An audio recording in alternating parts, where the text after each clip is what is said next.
విజయవాడలో కేసినేని బ్రదర్స్ ఆశిస్తున్నదేంటి? అన్నదమ్ముల మధ్య వైరం ఏ తీరానికి చేరనుంది? 20 ఏళ్లుగా వేధిస్తున్నదెవరు, భరిస్తున్నదెవరు? కేసినేని కుటుంబంలో చిచ్చు పెట్టింది చంద్రబాబేనా? కేసినేని బ్రదర్స్ వివాదంలో టీడీపీ వాటా ఎంత?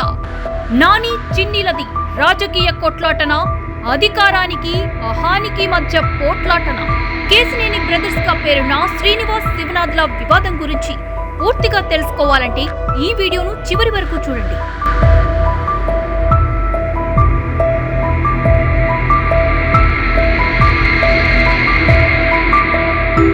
Kesineni Srinivas alias Nani Vijayawada sitting MP. Telugu Desam నుంచి 2014, 2019 ఎన్నికల్లో గెలిచాడు. అయితే మొన్ననే ఆయన అధికార పార్టీ వైసీపీలో జాయిన్ అవుతున్నట్లు ప్రకటించాడు. మరోవైపు నాని సోదరుడు కేసినేని శివనాథ్ అలియాస్ చిన్ని విజయవాడ ఎంపీగా టీడీపీ నుంచి పోటీ చేసేందుకు సిద్ధమవుతున్నట్లు, అందుకు టీడీపీ కూడా గ్రీన్ సిగ్నల్ ఇచ్చినట్లు తెలుస్తోంది. విజయవాడ ఎంపీ సీటు అన్నదమ్ముల మధ్య కీలకంగా మారడానికి కారణమేంటి? ఎంతో అన్యోన్యతతో ఉన్న కేసినేని బ్రదర్స్ ఇలా రోడ్ల మీద పడి తిట్టుకునే స్థాయికి ఎందుకు దిగజారినారో అర్థమవ్వాలంటే ఎవరి ప్రవర్తన ఎలాంటిదో మీకు తెలియాలి. 1992లో నాని వివాహ అనంతరం ఉమ్మడి వ్యాపారం నుంచి విడిపోయాక కేసినేని ట్రావెల్స్ పేరుతో బిజినెస్ లో మునిగిపోయాడు. మరోపక్క కేసినేని డెవలపర్స్ పేరుతో హైదరాబాద్ లో బిల్డర్ గా కేసినేని చిన్ని తనకంటూ సొంత బ్రాండ్ ను ఏర్పాటు చేసుకోగలిగాడు. అయితే ఎవరి వ్యాపారంలో వాళ్ళు బిజీగా ఉన్నప్పటికీ ఈ వైరం ఎక్కడొచ్చిందంటే కేసినేని సన్నిహితులు, శ్రేయోభిలాషులు సైతం నాని వ్యక్తిగత స్వభావమే అసలు కారణమని చెబుతుండటం గమనార్హం. చిన్నప్పటి నుంచి కేసినేని నాని దూకుడు స్వభావం కలవాడే. చిన్ని నలుగురితో సఖ్యతగా ఉండటం, 10 మందిలో మంచి పేరు తెచ్చుకోవటం ఆయనకు అస్సలు నచ్చలేదు. అందుకే ఫస్ట్ వ్యాపారం నుంచి విడగొట్టాడు. ఆ తర్వాత డబ్బులు ఇవ్వకుండా ముప్ప తిప్పలు పెట్టాడు. తన కూతురు నిశ్చితార్థం రోజు రక్త సంబంధీకులుగా కూడా చిన్ని అంగీకరించకుండా, కనీసం వేదికపైకి రానివ్వకుండా బంధువులందరి ముందు అవమానించాడు నాని.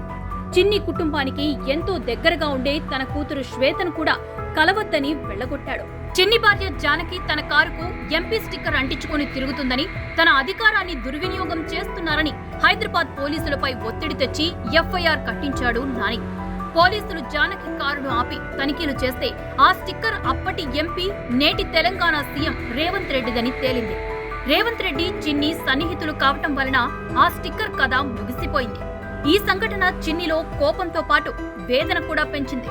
అప్పటి నుంచి విజయవాడలో కేసినేని బ్రదర్స్ 2 వర్గాలుగా విడిపోయాయి. ఒక వర్గం నానిది, ఇంకోటి చిన్నిది. చిన్ని ప్రస్తుతం టీడీపీలో క్రియాశీలకంగా అన్నకు పోటీగా పనిచేస్తున్నారు. విజయవాడ పార్లమెంటు నియోజకవర్గంలో టీడీపీ జరిపే ప్రతి కార్యక్రమంలో నాని, చిన్ని వర్గాలు ఆధిపత్య పోరుతో పనిచేస్తున్నారు. స్థానిక సమస్యల పట్ల స్పందించడంతో పాటు ప్రత్యేకంగా రైతుల కోసం, వారి అభివృద్ధి కోసం ప్రత్యేక కార్యక్రమాలు ఏర్పాటు చేసే చిన్నికి విజయవాడలో తనకంటూ సొంత బలముంది, సొంత వర్గము ఉంది. ఆ మధ్య తిరువూరులో జరిగిన పార్టీ కార్యక్రమంలో ఇరు వర్గాలు భౌతిక దాడులు చేసుకున్నారు.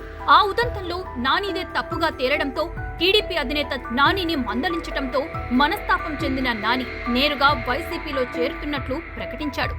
మరోవైపు విజయవాడ ఎంపీగా పోటీ చేసేందుకు సిద్ధంగా ఉన్నానని బహిరంగ ప్రకటన చేసి అన్నను మట్టి కరిపించేందుకు సిద్ధమయ్యాడు చిన్ని. అన్నదమ్ముల వార్ విజయవాడలో ఇంకెలాంటి పరిస్థితులకు దారి తీస్తాయోనని జనమంతా ఆసక్తిగా ఎదురుచూస్తున్నారు.